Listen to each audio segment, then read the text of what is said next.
नमस्कार दोस्तों, मैं विकास शाक्य एक बार फिर से आप सबका स्वागत करता हूं अपने चैनल पर। और आज हम डिस्कस करने जा रहे हैं लिंग कुंजी, इसका पांचवा भाग। पिछली वीडियो से तारतम्य बिठाने के लिए मैं पिछले वीडियो में जो लास्ट पैराग्राफ था उसे रिपीट करूंगा और उसके बाद आगे के पैराग्राफ बोलूंगा।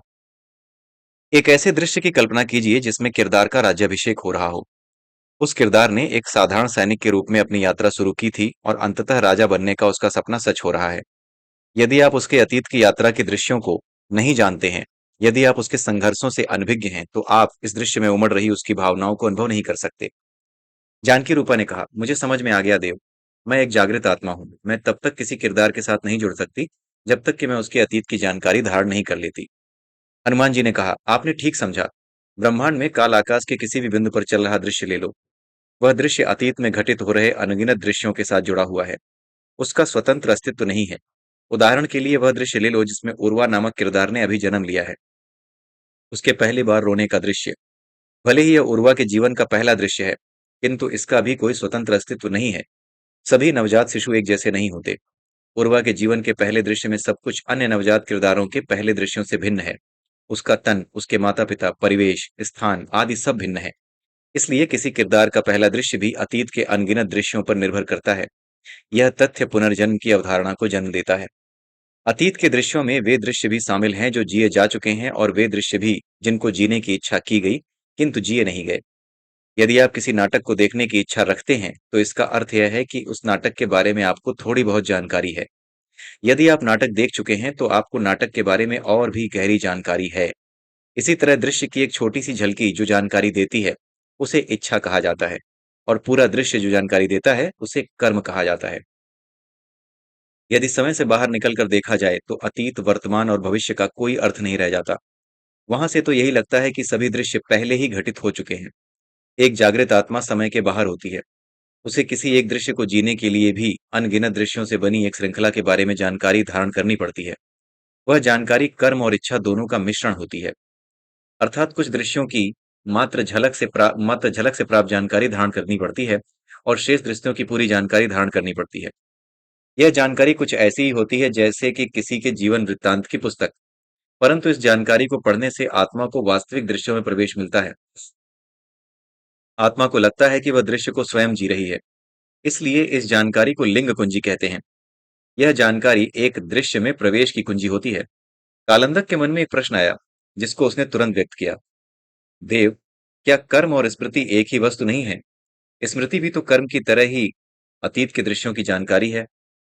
नहीं कालंदक, हनुमान जी ने कहा, स्मृतियां काल आकाश के भीतर उपस्थित हैं, और कर्म काल आकाश के बाहर अर्थात शून्य सुरंगों में। स्मृतियों को मन धारण करता है, जबकि कर्म आत्मा द्वारा धारण किए जाते हैं।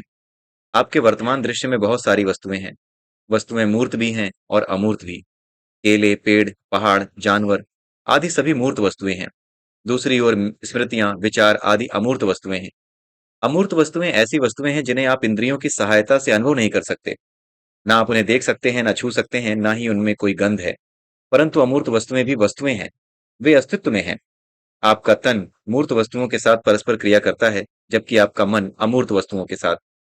इसलिए स्मृति भी केला, सेब, दर्पण आदि वस्तुओं की तरह एक वस्तु है। एक दर्पण आपको वर्तमान का प्रतिबिंब दिखाता है। एक स्मृति आपको अतीत के दृश्यों का प्रतिबिंब दिखाती है। कालंदक के चेहरे पर संतुष्टि के भाव थे। वह बोला, मैं समझ गया देव। स्मृतियों में एक किरदार का अतीत झलकता है, जबकि कर्मों में एक आत्मा का अतीत।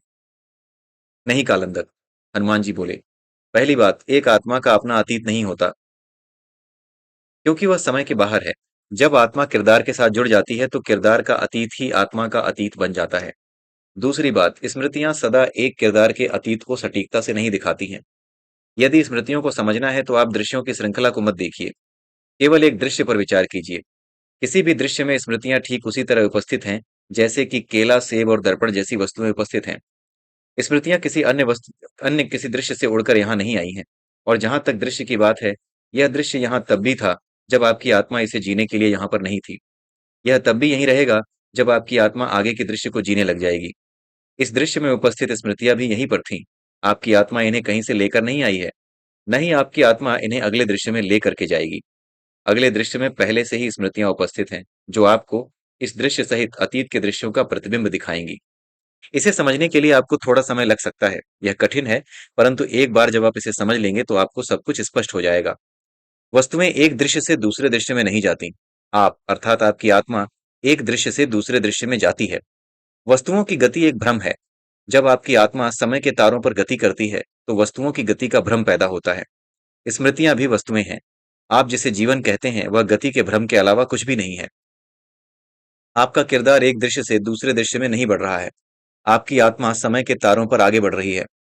कल्पना कीजिए कि किसी ने जन्म से लेकर मृत्यु तक हर पल आपके किरदार का चित्र लिया।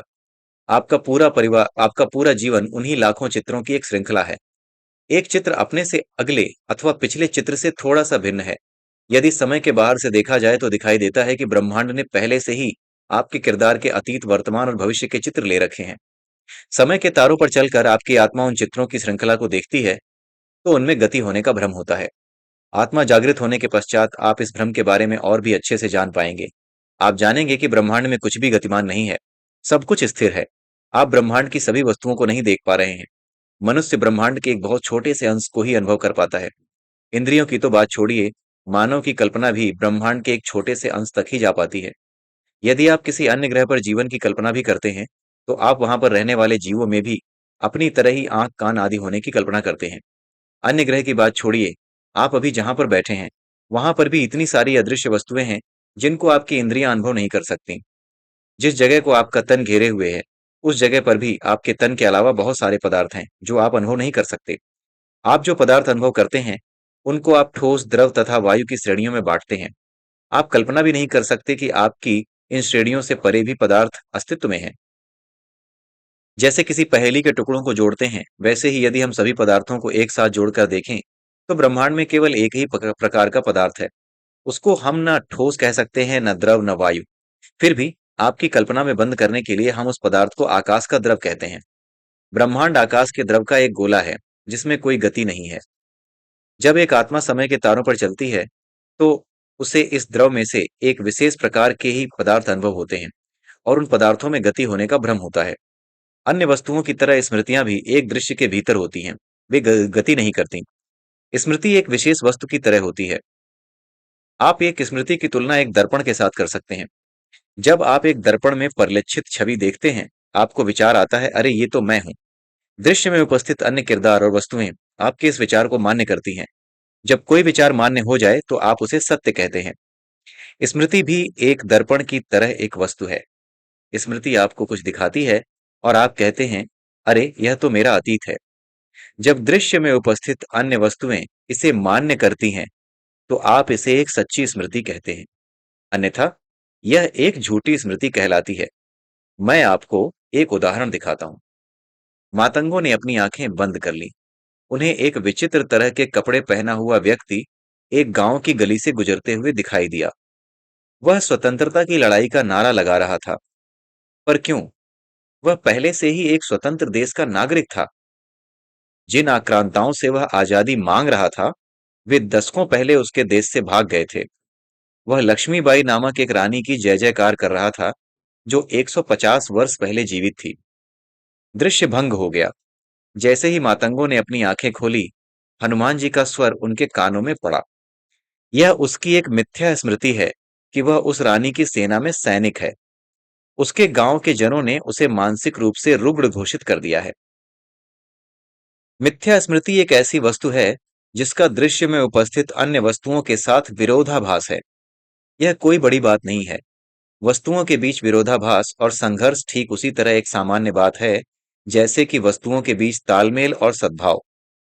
स्मृतियों की प्रकृति के बारे में इस लंबी व्याख्या के पश्चात हनुवाड़ी कुछ देर के लिए थम गई और सभा में मौन छा गया। हनुमान जी चाहते थे कि उनके शिष्य उन गहरे विषयों पर ध्यान करें जिनकी उन्होंने अभी अभी व्याख्या की थी। ध्यान के पश्चात सबसे पहले उर्मी बोली, देव, यदि आपकी आज्ञा हो तो मैं स्मृतियों का विषय छिड़ने से पहले जिस विषय पर चर्चा चल रही थी, उस पर वापस लौटना चाहूंगी। हम कर्म इच्छा के संबंध में ज्ञान प्राप्त कर रहे थे। आपने बताया था कि आत्मा को किसी किरदार से जुड़ने के लिए जो जानकारी धारण करनी पड़ती है, उसके दो पहलू होते हैं, कर्म और इच्छा। क्या मैं इस संबंध में एक प्रश्न पूछ सकती हूँ? हाँ उर्मी, पूछो। हनुमान जी ने आज्ञा दी। देव, आत्मा को किसी किरदार से जुड़ने के लिए कर्म धारण करने पड़ते हैं, यह तो समझ में आता है। परंतु आत्मा को इच्छाएं क्यों धारण करनी पड़ती हैं? कर्म अर्थात अतीत में जिए गए दृश्यों की जानकारी, इच्छा अर्थात उन दृश्यों की एक झलक की जानकारी जिनको जीने की इच्छा की गई परंतु जिए नहीं जा सके। कर्म अर्थात पूर्ण इच्छाएं, इनको धारण करने से किरदार के अतीत का पता चलता है। किंतु अधूरी इच्छाओं को धारण करने का अर्थ समझ में नहीं आता, उर्मी ने पूछा। इस प्रश्न का उत्तर तो आप ही मुझे दो उर्मी, हनुमान जी ने मुस्कुराते हुए कहा। उनकी दिव्य मुस्कान उर्मी को उसके बचपन में ले गई। जब वह 11 वर्ष की थी, तब उसने किन्नर नामक एक मायावी प्राणी के बारे में सुना था, जो आधा मानव था और आधा घोड़ा था। किन्नर से मिलने की तीव्र इच्छा से वह जंगल के उन क्षेत्रों में जाया करती थी जहां जाना मातंग बच्चों के लिए निषिद्ध था। उसकी बचकानी गतिविधियों का परिणाम अच्छा नहीं हुआ। वह एक चट्टान से गिर गई और मरते मरते बची। उस घटना के कारण उसे ऊंचाइयों और विशेष रूप से चट्टानों से डर लगने लगा। किन्नर से मिलने की उसकी इच्छा अधूरी रही, परंतु उस अधूरी इच्छा से मिला अनुभव उसके व्यवहार को अब तक प्रभावित कर रहा था। इसी के साथ इस अध्याय का ये भाग मैं यहीं समाप्त करता हूं। अगले भाग में फिर मिलेंगे। अगला भाग अंतिम भाग होगा। नमस्कार।